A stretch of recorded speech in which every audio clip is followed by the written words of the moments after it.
Bonsoir, merci d'être avec nous. Bienvenue à tous, on y va pour les titres. Retrouvé pendu en janvier dernier, Jean-France Maccabé sera exhumé pour une contre-autopsie. Le tribunal de Port-Louis a accédé à la demande de la famille ce mardi. Ses proches sont persuadés qu'il s'agit d'un acte malveillant. L'opposition en plein tourbillon, le Parti travailliste fera cavalier seul lors des prochaines élections municipales et générales. Navin Ramgoolam a donné la réplique à Paul Béranger et Xavier-Luc Duval. Arvin Boulel ne reprendra pas son poste de leader de l'opposition. Nando Boda dit craindre pour sa sécurité après l'incident survenu à Grand Bassin dimanche dernier. Dans sa déposition, il affirme que le policier qui est intervenu avait reçu un appel l'ordonnant de quitter les lieux. Vinay Appana contredit Deepak Bonomali et revient sur son emploi du temps le jour de la disparition de Subramania Kisnen. Il assure qu'il était bel et bien à son bureau le 16 octobre 2020. C'était en cours de Moka ce mardi. Jean-France Maccabé sera finalement exhumé pour une contre-autopsie sur ordre de la cour de Port-Louis. Cet homme de 58 ans et habitant Terre-Rouge avait été retrouvé pendu à son domicile le 22 janvier dernier. Même si le rapport d'autopsie attribue le décès à une asphyxie due à la pendaison, ses proches ne croient pas à son suicide. Selon eux, les circonstances entourant sa mort sont intrigantes, car la veille de son décès, il faisait face à une charge provisoire de vol. Après son interrogatoire à la police, l'affaire n'a pas eu de suite, mais après sa sortie du poste de police, il avait disparu et le lendemain, il a été retrouvé pendu à son domicile. Noël Maccabé est catégorique, son frère ne s'est pas suicidé. Depuis le 23 à 15h30 de l'après-midi, jusqu'à présent, moi j'ai dormi. Parce que mon frère, un an de différence, du meilleur jumeau, et quand on finit de sa nouvelle là, pour moi c'était un choc. Et jusqu'à aujourd'hui, je ne suis pas d'accord que mon frère finisse commettre un acte comme ça, parce que c'est un monde très joyeux, un monde qui toujours peut faire fun, qui toujours peut rendre un service, et un hard worker, et un qui est toujours au service des autres. Et je suis une nouvelle comme ça, je ne suis pas fini d'accord ça, et depuis le 23 à 15h30. Mais aujourd'hui, avec ma famille, avec tous ceux qui sont autour de moi, aujourd'hui, la Cour, il nous raison. Raison qui a un doute l'amour de mon frère. Et aujourd'hui, nous nous sentons relâchés. Peut-être cette soirée, nous avons dormi un petit peu en attendant l'exhumation pour une contre-autopsie et aussi suivi avec une enquête policière pour déterminer exactement la cause du décès de mon frère.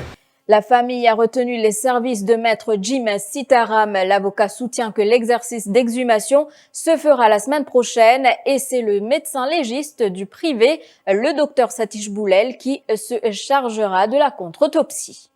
C'est un incident, right, que fait charge le frère, d'accord, Jean-France, qui est décédé maintenant, au début. Ça s'est fini un vol. Et de la valeur de 60 000 roupies. Et le lendemain, la famille, côté son madame, fait de retirer la caisse. C'est fait de retirer la caisse là. Mais depuis qu'il fait de retirer la caisse là, Noël Maccabé et la famille, pas fin trouve ce frère. Pas rencontré, disparu. Quand je fais de retrouver, c'est le 22, right? Le 22 ou le 23. Et là aussi, je viens de vous dire, décédé, il mort.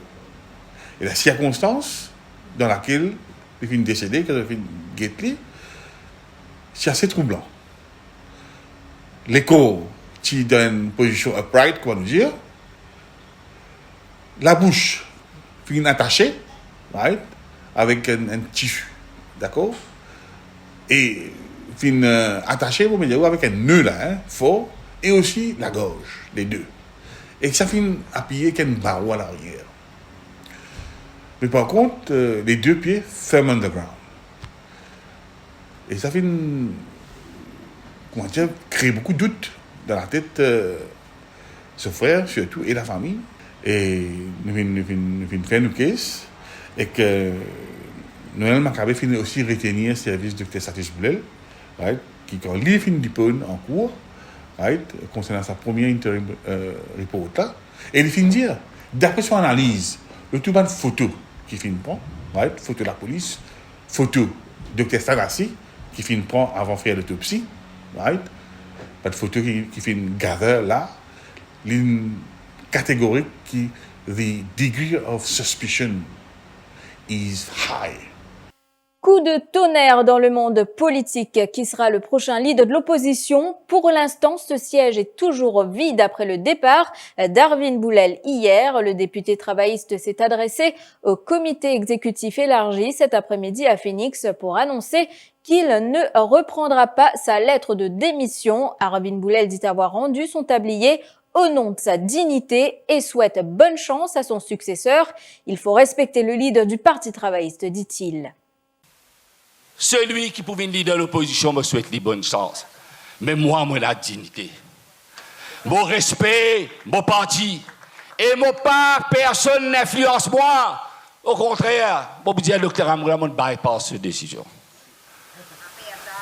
Elle a un groupe d'affaires.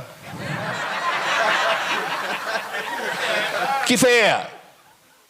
Mon jelly, mon poil, mon informe, mon poil réduit. Bon, soumettre mon lettre de démission, il dit moi, attends un peu, bon, dit non, bon, pas dit non, mais mon âge réduit tout de suite, 3 heures. Qui fait à mon faire ça? Mon faire ça parce qu'il nous croit dans sa unité, dans sa solidarité. Depuis 2017, mon Dieu, où mon prêche ça, nous vivons, et mon équilibre, c'est mon cause de mot fédéré. Fédéré, parce qu'il nous croit là-dedans. Parce que mon Dieu patron, pas adversaire. Mon Dieu, ça Xavier Luc, adversaire là tout ailleurs. Et mon Dieu, ou franc. Mon a mon propre style, mais mon fier avec mon équipe. Travail qui m'ont fait, comme a leader de l'opposition. Mon fier de ce travail-là. Motion qui nous l'a mené, motion de censure, motion contre contribution sociale généralisée.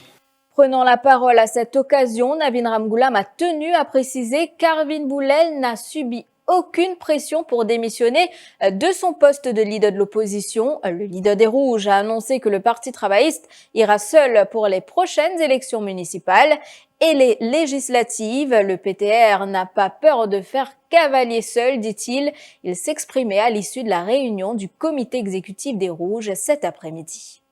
Je trouve n'a pas dire là, maman a une pression, c'est fausse. On vient parler, il prend sa décision là qui fait.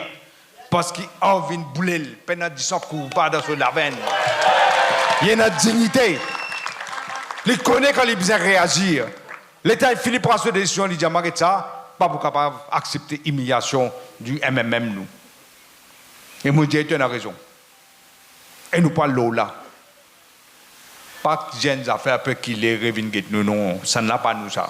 Nous prenons cette décision, nous acceptons cette décision. Mais ça m'a acheté nous qui s'en a qui vraiment fort le terrain. Là, on est qui est arrivé là? 3 wagons. Ils nous allons ensemble, peine en train. Train fini aller, locomotive fini aller. Mais qui la guerre pour la guerre? Non, que de la guerre. Nous vous guettez qui sont beaux là. Dans ce moment, nous vous connaissons. Et nous affaires, mon bout de seulement nous besoin de mobiliser le terrain. Nous pouvons commencer ce travail, nous avons un programme rupture 2014. Nous besoin améliorer parce que beaucoup d'affaires sont arrivées après 2014. 2019, pardon. Beaucoup d'affaires sont arrivées. Nous pouvons améliorer. Et nous pouvons travailler, nous mettons un comité de Djibouti pour élection municipale. Parti de travail, c'est pas tout seul. Nous ne pouvons pas payer pour tout seul. Pendant ce temps, les stratégies se dessinent au sein des partis de l'opposition. À ce matin, les tractations allaient bon train. Xavier Luc Duval et Paul Béranger ont rencontré le président de la République, Pradeep Rupan, ce matin. Pour Xavier Luc Duval, le leader du MMM est la personne idéale pour occuper le poste de leader de l'opposition, alors que Paul Béranger a lui refusé d'assumer cette fonction, demandant à Arvin Boulel de reconsidérer les choses. Et je vous propose à présent la première réaction de Reza Outim du MMM après le comité exécutif du Parti travailliste. Qui sont là, qui sont capables quand même la majorité des membres de l'opposition. Mais dans la conjoncture actuelle, Reza Outim, Paul Béranger, une première fois, fin refusé. Vous avez le Duval, fin dire, c'est Paul Béranger qui est le mieux placé pour qu'on assume sa responsabilité-là. Et là, quand le président pourrait venir vers Paul Béranger, il pourrait dire les mêmes affaires. Et le fait qu'Orvin Boulel, pas réaccepter, prend sur les démissions. Donc, Paul Béranger, vous bien soumettre un non. Avant tout, pour bien aimer une discussion entre Paul Béranger et David Duval et maintenant Nando Boda aussi, qui est les trois de l'opposition, étant donné que Ramgoula Mindiel n'est pas accepté ni Orvin Boulel, ni un autre membre de Poste Travail, ni leader de l'opposition. Mais au banc camarade de parti, il semblerait, fin site quand même ou non. Donc, si Paul Béranger pas accepté, c'est où? Il faudrait que ces trois leaders-là joignent Duval, Béranger, Boda. Ils viennent de un consensus et puis on peut causer avec le président. Ou pas tu vous dire non. Ou pas vous dire non, point. Ne pas comprendre. Tout ça, c'est prématuré. Laissez les leaders causer, décider que le MMM même partie de discipline. Mais si une proposition est faite, ou pas pour faire comme un leader pour refuser? Au moment venu, nous allons discuter dans les instances du parti. Ou pas dire non. Je pense que la question est prématurée à ce stade. Ou pas dire non. En vérité, où la question ne se pose pas. Il faudrait qu'il y ait un leader de parti de l'opposition discuter, venir avec un nom, et puis à ce moment-là, le président a décidé. Oui, en tout cas, nous comprenons que vous pas dire non aux réservités. Merci. Autre réaction ce soir, celle de Xavier-Luc Duval, leader du PMST. Mais aujourd'hui, et moi, je dis c'est tout à son honneur, hein, qui me comprend, qui fait démissionner. Une démissionner par solidarité avec le leader du Parti travail. M'ont respecté ça. C'est juste pour me faire le point qui, pour toute la population, qui n'a pas fini en pression, Orvin Boulel pour y aller, mais c'est un choix qu'il a fait, m'ont respecté ce choix, c'est un homme. Enfin, c'est tout à son honneur. Il finit démissionner par solidarité avec Nani Ramgoula. Je vous retrouve après la pub.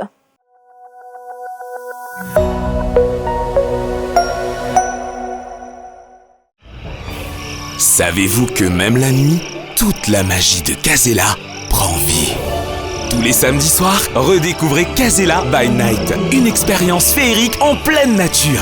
Amusez-vous dans le monde enchanté de Panja, avec ses manèges et son restaurant sous les étoiles. Et pour les plus intrépides, le Tulawaka Night Rider vous attend pour un tour de folie. Casella by Night, c'est les samedis soirs à partir de 17h. Entrée gratuite et fun assuré jusqu'à 21h. Si vous avez passé la journée au parc, raison de plus pour prolonger l'aventure. Casella, like nowhere else.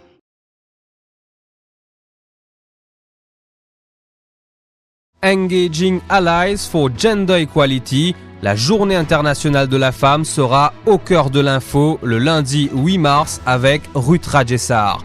Cette émission du Défi Media Group, en collaboration avec Accenture, sera diffusée en direct d'Ébène de 17h à 19h. Parmi les intervenants, la ministre Kalpana Kunjusha, Amanda Serumaga, représentant résident du Programme des Nations Unies pour le développement, Jonathan Rava, chef d'équipe des études sociales à l'Institut Cardinal Jean Margéo, Shalini Jagessar Sampat et Charles Cartier, Managing Directors chez Accenture. Retenez bien l'heure et la date, ce lundi 8 mars, en direct d'Accenture à Ébène, 17 à 19h, sur Radio Plus et sur la page Facebook défimedia.info.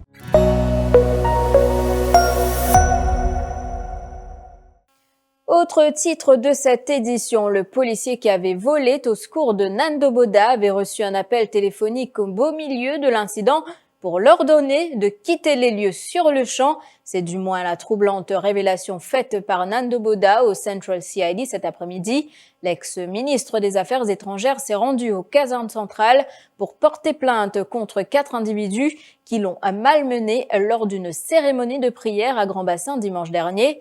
Lors de cet incident, l'inspecteur Goulop s'est interposé pour prendre la défense de Nando Boda. Il a également pris place à côté de l'ex-secrétaire général du MSM pour assurer sa sécurité. Nando Boda dit aujourd'hui craindre pour sa sécurité et celle de sa famille. À un moment donné, quand l'officier était assis à côté de moi, je dis là maintenant, pour assurer une personne sécurité, nous pouvons causer, nous pouvons écouter la prière. Il gagne un coup de téléphone, il est là, la cause de la prière, il met en loudspeaker. Et Montane, le mot sécurité. Après ça, Montane quitte le spot. Quitte le spot. Moi, il arrête, il termine sa conversation, je dis moi, honorable, moi, je vais aller. Je dis, pas qu'à aller, pas qu'à aller, c'est pas tout seul. Et là, moi, j'ai dit, mon imploré, moi, j'ai dit, rester là, ils m'ont d'accord, moi, j'ai dit, c'est que moi, l'avion en danger ici, moi, pas en sécurité. Et à partir de ce moment-là, là, l'inspecteur reste avec moi. Et à un moment donné après, là, un organisateur vient de moi, il dit, moi, comme ça, vous passez, vous pouvez être là. La zone pour Amazon amènement dans les dernières rangées concernant les invités. Nando Boda a également donné la réplique à Shahi Gangama, l'un de ses présumés agresseurs. Dans l'édition du Défi quotidien de ce matin, Shahi Gangama dit avoir eu une altercation avec l'ex-ministre en raison du projet avorté de moto-école. Nando Boda affirme aujourd'hui que c'est le Premier ministre qui a rejeté la proposition d'une moto-école. Pour mettre école, moi, je suis content de mettre les choses bien claires. Premièrement, ça date de l'année 2016-2017. Moi, je suis forme ban monétaire. Je suis ouvert ban moto-école. La seule chose qui est importante là-dedans, c'est que tu oblige du monde passe pas moto-école pour aller suivre test, sinon je te fais comme on avait fait l'année là. Parce que chaque année, 50-70 000 mots de motocyclette. Moi, je prépare donc monétaire, je prépare moto-école et je demande au gouvernement de bien faire obligatoirement passeport moto-école avant passe test. Gouvernement pas accepté, Premier ministre pas accepté. Qui obligatoirement passeport moto-école. Premièrement. Deuxièmement, Premier ministre et ministre des Finances. On fait une proposition. On dire comme ça, qui tout le monde dit là, vous pouvez penser qu'il coûte trop cher. Nous faire d'une autre une lettre, une allocation pour faciliter autres. Et nous faire compter avec un officier du ministère des Finances qui coûte à peu près 20-25 millions d'euros par an. Parce que nous avons fait beaucoup de tests par an.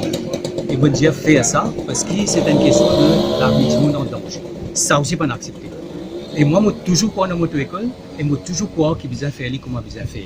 Donc, des décisions qui amènent à une situation difficile, je comprends, mais c'est une question qui date de 2017-2018 et qui, moto-école, il y a une question qui est derrière nous.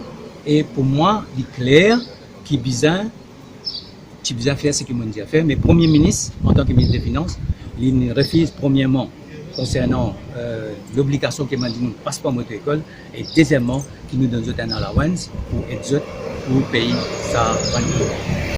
Place à présent à l'enquête judiciaire sur la mort de Supramania Kisnen. Vinay Yapana prend à contre-pied d'Ipak Bonomali et dément la version qu'il n'était pas à son bureau à Eben le 16 octobre 2020, soit le jour de la disparition de l'ancien agent du MSM. C'était lors de son audition en cours de Moka ce matin. Par ailleurs, le directeur d'Evi Technoworld nie avoir tué ou encore commandité le meurtre de l'ex-agent du MSM, Alkiz Ramdin et Elodie Domen. Dipak Bonomali is probably wrong. C'est probablement Dipak Bonomali qui s'est trompé. C'est la réponse qu'a donnée Vinay Yapana à une question du représentant du directeur des poursuites publiques, Maître Azam Niroua. Une question qui portait sur la présence du directeur de la société Evi Technoworld à Eben le 16 octobre 2020, date de la disparition de Supramania Kisnen. Le directeur de Bo Digital avait affirmé que Vinay Yapana n'était pas à son bureau à Eben ce jour-là, quand il s'y était rendu. Mais Vinay Yapana a affirmé lors de son audition cet après-midi qu'il se trouvait bel et bien à son bureau au moment où Dipak Bonomali était venu le voir. C'est vers 18h30 que le patron de Bo Digital s'y est présenté et il est reparti vers 22h30. Sa femme et ses enfants se sont, eux, rendus à Bagatelle pour un anniversaire en compagnie de son beau-frère, Jonathan Ramassamy. Maître Azam Niroua a alors poursuivi avec une autre question. Qui de vous deux a donné un faux témoignage? Vinay Yapana a rétorqué qu'il maintient sa version.